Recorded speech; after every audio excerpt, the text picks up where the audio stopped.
Allah subhanahu wa ta'ala said, فَخْرُجْ مِنْهَا فَإِنَّكَ رَجِيمٌ. He said to Iblis, you are now an outcast.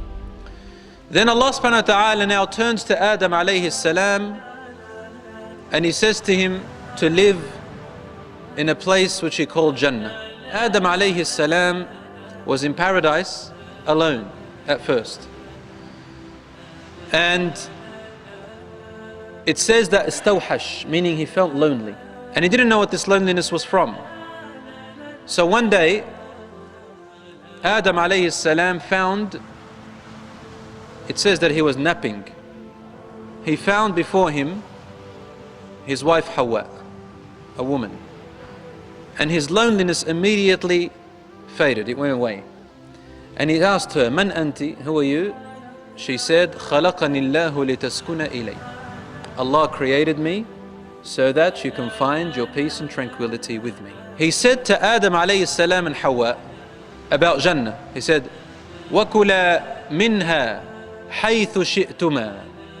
Eat from this paradise anything you desire.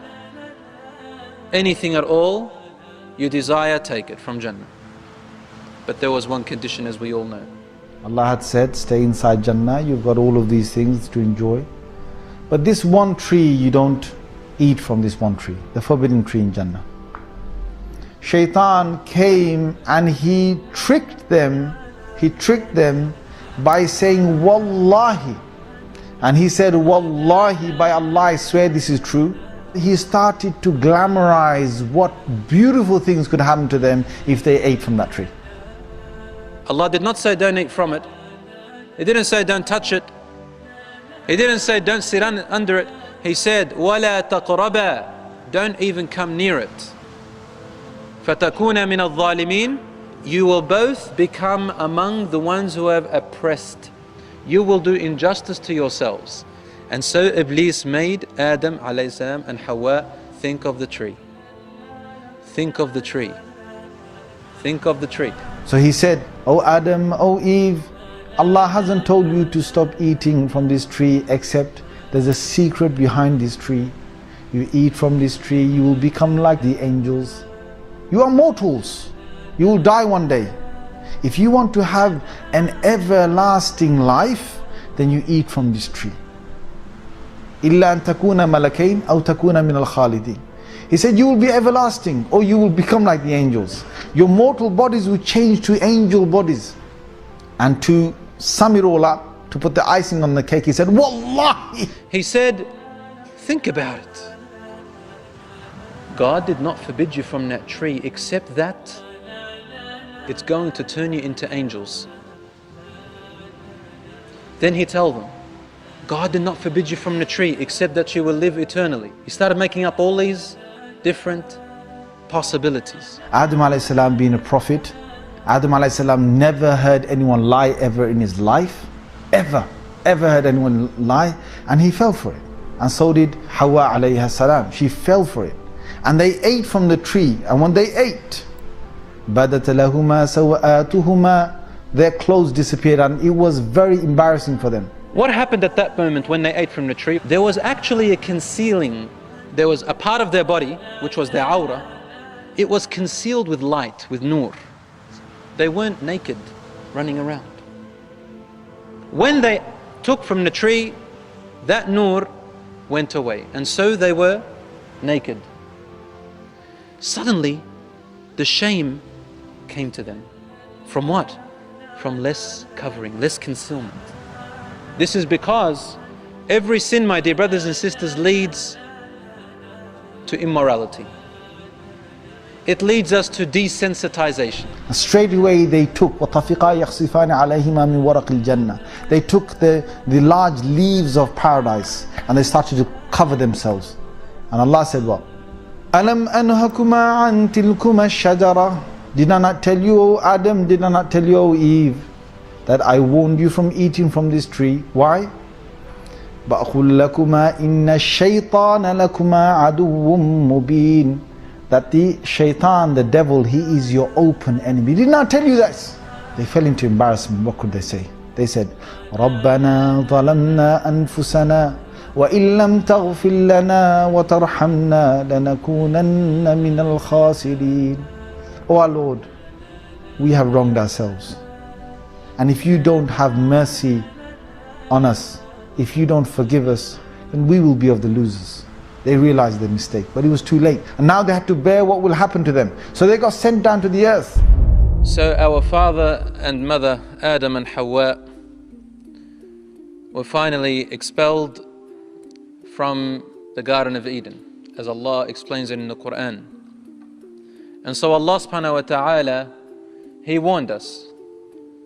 He warned us from the shaitan.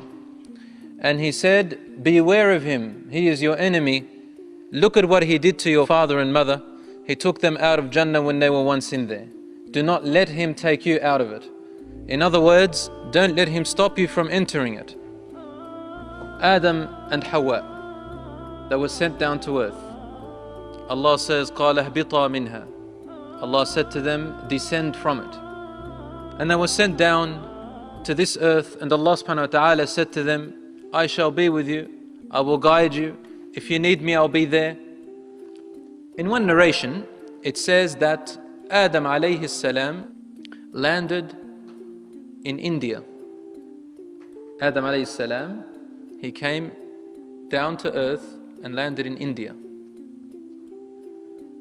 And Hawa in Asham, or near Mecca, in that area. Allah knows best, there's differences of opinions, but what we do understand is that they came down in separate places. And so they began the search for one another. This search, my dear brothers and sisters, is inherited today when people are searching for their spouses. Adam alayhi salam and Hawa searched for each other. فَتَعَارَفَا بِعَرَفَاتٍ. They became acquainted. They found each other on the mountain of Arafat. That's the name of the mountain of acquaintance. And there, my dear brothers and sisters, they renewed their life here on earth. There's a difference of opinion about how long Adam a.s. and Hawa stayed in paradise. We don't know exactly. But the majority of scholars agree that it was more than 40 years, at least. And he lived on earth for about 1,000 years.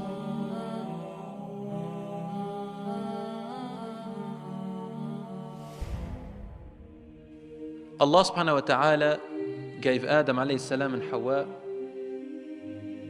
children.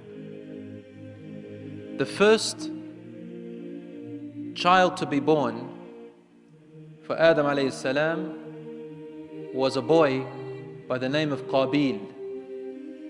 He was born first, and straight after him in the same stomach was a sister. So they were twins. Qabil's twin sister was beautiful, whereas Qabil was not very handsome. After him came Habil. And he also had a twin sister, but Habil was a little bit more handsome, and his twin sister wasn't as attractive. It was only in those times Allah subhanahu wa ta'ala allowed brothers and sisters to marry from each other, but not their twin. And it's narrated in many hadiths that Hawa carried many stomachs, more than 100 stomachs, 200 stomachs, and each one of them was a twin. So she always carried twins, a boy and a girl, every time. So Qabil and Habil were the first two, and they had twin sisters. You weren't allowed to marry your twin sister. So they'd marry from the twin sisters of others. Adam alayhi salam decreed that Habil would marry the sister of Qabil, and Qabil would marry the twin sister of Habil. Qabil had a sickness in his nafs. That was his test. His test was jealousy. Being the older brother, being the one who wanted the nicer sister, he wanted his own twin sister because she was prettier. Habil didn't mind, but this was the decree of Allah subhanahu wa ta'ala. He can't marry his own twin sister, this is haram. So Qabil got very jealous. Habil tried to advise him, and Habil was stronger actually. It was said that he is stronger physically. He tried to advise him, my brother, fear Allah subhanahu wa ta'ala, for this is his decree. Now Adam alayhi salam, he knew about this, so he brought them together and he said to them, okay. He said to him, why don't you both go and offer an offering to Allah subhanahu wa ta'ala and see which one will be accepted. Habil, he was a shepherd. He had sheep. And Qabil was a farmer, he grew wheat and crops. Habil went and got his finest, fattest, best sheep and he gave it as an offering. Qabil went and got his worst bits of wheat that he had. And so Allah accepted the fine one and rejected the ugly one. Allah mentions this in the Quran and recites upon them the true story of the two sons of Adam when they offered a sacrifice and it was accepted from one of them and not accepted from the other. The latter said, the other person whose offering was not accepted said, I will kill you, to his brother. Allahu Akbar. O brother, if you stretch out your hand against me to kill me, I shall not stretch out my hand to kill you. For I fear Allah, the Lord of the worlds. Habil was actually stronger than Qabil and he could have killed his brother if he wanted to. But Habil's piety to Allah subhanahu wa ta'ala stopped him. It's his piety, it's something that he had developed inside of him that stopped him from this terrible act. And then he says, Inni akhafu Allah Rabbal Alameen. He tells you the reason why he did not extend his arm out to kill his brother. Why? He said, I fear Allah, the Lord of all mankind. Allah says, his soul then prompted him to kill his brother, and he killed him and became one of the losers. Now when he killed his brother, Allah tells us in the Quran that Qabil didn't know what to do with his body. So Allah sent a raven or a crow scratching into the earth to show him how to bury the corpse of his brother. Allah sent two crows because it says that he carried his brother around and started walking everywhere and didn't know what to do with the corpse of his brother. First death, they didn't know how to bury. So Allah sent two crows and they fought each other in front of Qabil. One killed the other and then it went and made a hole in the ground and buried it with soil. After he buried his brother and it was over, Qabil felt regret. He regretted, but he did not repent. The regret came back to him. But guess what? He did not do anything about it. He did not repent. He did not make tawbah. He did not ask Allah for forgiveness. He didn't try to compensate his actions. The story then after that is very interesting. What happened? Qabil did not go back to his father. And the news came to Hawa first, to their mother. Some narrations say that Iblis himself came to Hawa. And he said to Hawa, Qabil killed Habil. And she said, killed? What does kill mean? In another narration, Qabil didn't know how to kill him. So Iblis came and showed him how to kill him. He was trying to strangle him and try to pull him, but he didn't know how to kill him. So he told him, grab a huge rock and throw it on his head. So they learned how to kill, and Hawa didn't know what death was. So he said to her, she said, what do you mean? What's killing? What's death? He said, Iblis told her, it means that he can no longer eat or talk or walk or drink. Then she started to cry. Adam alayhi salam approached Hawa and he asked her what's wrong in this narration. And she wouldn't answer. She kept on crying. He asked her a second time. She wouldn't answer. She kept on crying. And he asked her a third time. She kept on crying and she wouldn't answer. So Adam alayhi salam kept silent. Qabil ran to the mountains, it is said. Now he had gone. And thereafter what happened? Adam alayhi salatu was salam and his wife Hawa alayhi salam, they had many children. And Adam alayhi salam used to constantly remind them, and he used to tell them. He used to call them regularly and tell them that this is what you need to do and that is what you need to do and so on. And this is how shaitan, they used to gather together and he used to remind them how shaitan led him astray and how shaitan was very jealous and so on. So there is something for us to learn from this as well. We need to gather our children and we need to constantly remind them not only of our beginnings but of the message of Allah subhanahu wa ta'ala. Then Allah subhanahu wa ta'ala makes mention of something very interesting again, where Adam alayhi salatu was salam got sick, he got ill at a certain stage. And look at Allah's plan. Allah made him wish for something. Wish for what? Certain fruits he had eaten in Jannah. He ate some fruits in paradise. He still remembered the taste. So he was wishing for it, making dua to Allah, saying, Ya Allah, I'm wishing for these fruits. So Allah subhanahu wa ta'ala instructed him that at a certain place you will find something. Not that you will find the fruits, but at a certain place you will find something. But he was unhealthy. He was not healthy enough to go there. So he decided to send some of his children. He says, go to that place and you will find something for me there. So when they went there, they found some angels. A group of angels. These angels told the children of Adam, we are angels and we want you to go back to your father. He is ill and his time is up. Allahu Akbar. So they walked with the children of Adam alayhi salam back to Adam alayhi salam. And as they entered, Hawa, may peace be upon her, she recognized this angel is the angel of death. The angel of death. So she quickly started going behind Adam alayhi salatu wasalam, and he says, no, don't worry, move away. I was created before you. He was not worried, now why am I going and so on.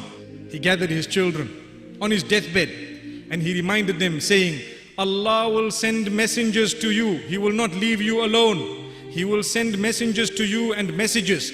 These messengers will come, different languages, different names, different dialects, but their message will all be one, calling you to worship one Allah, the one who made you, and to stay away from the devil, and to be careful that the biggest crime anyone can commit is to associate a partner with the Creator. And after he reminded his children, the angels took his soul away and he passed away. And he passed away happily. He was happy to go. Why was he happy to go? Very interesting. I think that's a lesson. When I was reading about it, really it brought tears to my eyes. He was happy to go because he knew he is going back to that heaven that he came from. He knew he is going back to Allah subhanahu wa ta'ala, and he was happy to go because he had problems here on the earth. He had tests, he had difficulties. He first hunted for his wife, then he had the problems with his children and so on. And now he had to taste death, but that death was getting him to Allah subhanahu wa ta'ala. And from this there is a narration. Allah subhanahu wa ta'ala tells us through the lips of Muhammad sallallahu alayhi wa sallam, tuhfatul mu'minil mawtu. The gift of a true believer is death. Why? You're going back to your maker, your creator. There's no more inflation, there's no more robberies, there's no more power cuts, there's no more, credit and debt and people following you and running behind you and sickness and cough and what have you. Everything ends, it stops. There is only justice and goodness, and for you is what you wish and what you want and whatever you desire.